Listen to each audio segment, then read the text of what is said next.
Meet Mr. Archimedes of ancient Greece.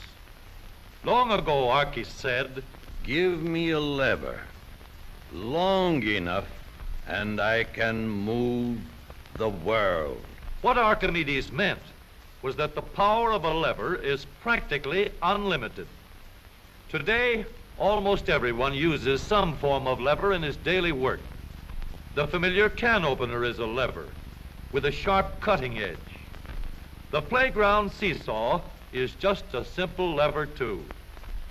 It takes a lot of force to start a freight car moving, yet the railroad man can start the heaviest freight cars easily with a pinch bar, a powerful lever which turns the wheel.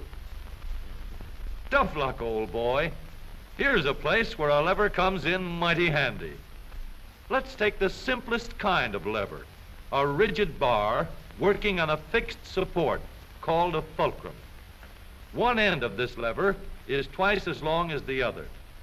Let's put a 10-pound weight on this end, and now we'll put half as much weight on this end. 5 pounds, balance 10. If we have 25 pounds to lift, we just use a longer lever. The 5 pounds will now balance 5 times as much. Let's raise the lever in the air, change its shape a little, and we have a crank. Or we can add a second lever and have a double crank. Now the short arm moves 1/4 the distance, but we get 4 times the force. If we want continuous motion, we need more arms. Now we have levers that turn. The larger paddle wheel makes fewer turns, but it delivers more force. A paddle wheel is nothing but a never-ending series of levers. We can make the wheels stronger and lessen friction where the wheels touch each other by rounding off the edges and shaping them into teeth that will slide in and out smoothly. Now, the power flows smoothly and continuously through spinning leverage of gear wheels. Gears are made in many kinds and many sizes. Little gears, big gears, worm gears, bevel gears, and even lopsided gears.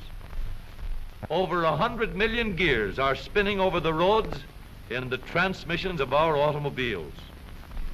The transmission is located right at the bottom of the gear shift lever.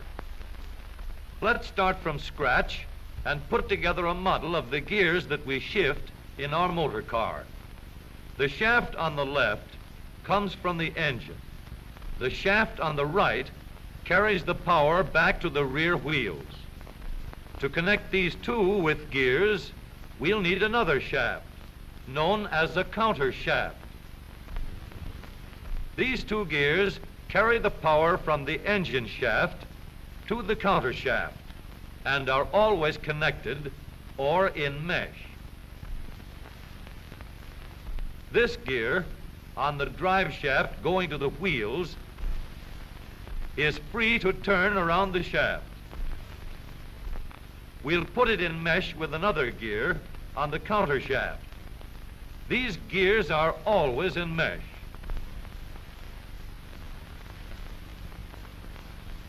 And keep turning while the engine is running. To switch from one set of gears to another, our transmission needs a short shaft like this, known as a clutch sleeve.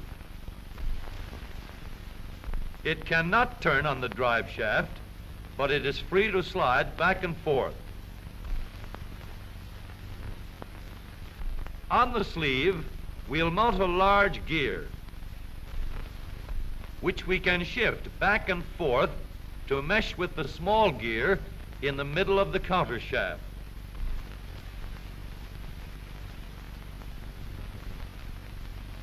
We are now in neutral. The gears that are always in mesh are turning over with the engine, but the shaft to the rear wheels is standing still. A 3,000-pound automobile takes a lot of force to start. So in low speed, we get the greatest leverage by letting the smallest gear on the counter shaft turn the largest gear on the drive shaft. The engine on this model is running at a constant speed of 90 revolutions a minute. With low gears in mesh, the rear wheel is turning at 30 revolutions a minute, about a third the speed of the engine, but with 3 times the force. The power is going through these gears in the transmission.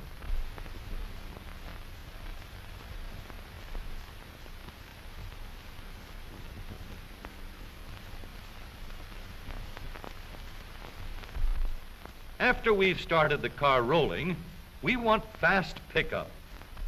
So we shift into second by sliding the sleeve backward to mesh with this gear on the shaft to the rear wheels. The wheel is now turning at 60 revolutions a minute, and the power flows through these gears.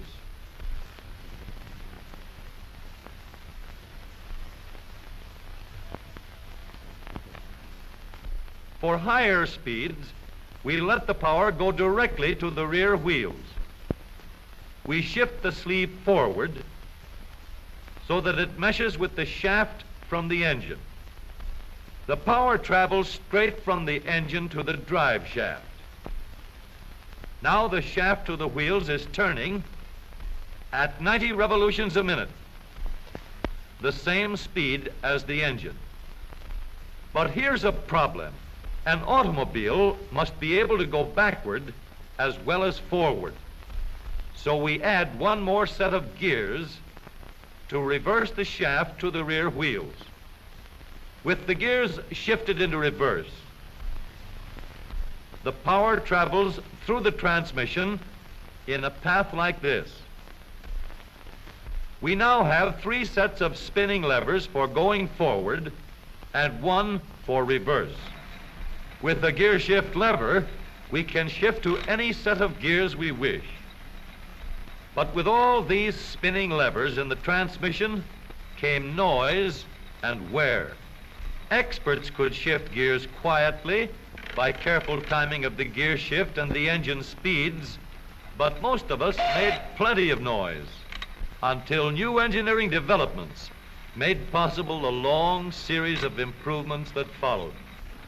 When we shifted gears, we got a clash because the gears were not running at the same speed.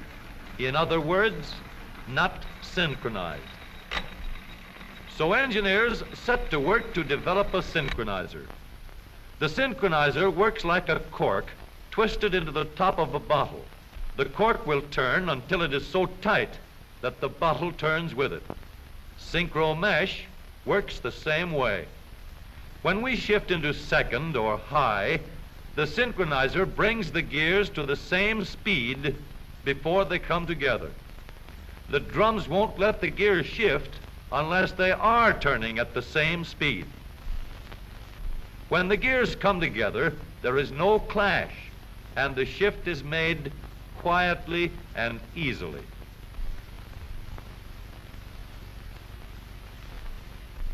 In the transmission of the up-to-date automobile, we have a powerful low gear to give us a strong spinning leverage in starting. A fast-turning motor must set the weight of the car in motion. In second speed, we can change leverage to get going fast at the same engine speed. With the leverage of third gear, power goes directly to the rear wheels, and we can go as fast as we want. Now every driver can shift gears at any time, regardless of speed. Here is a hill that will give us a real chance to see how smoothly and reliably our spinning levers work in our automobile transmission. This driver is going to let her car gain a speed of 60 miles an hour down the hill.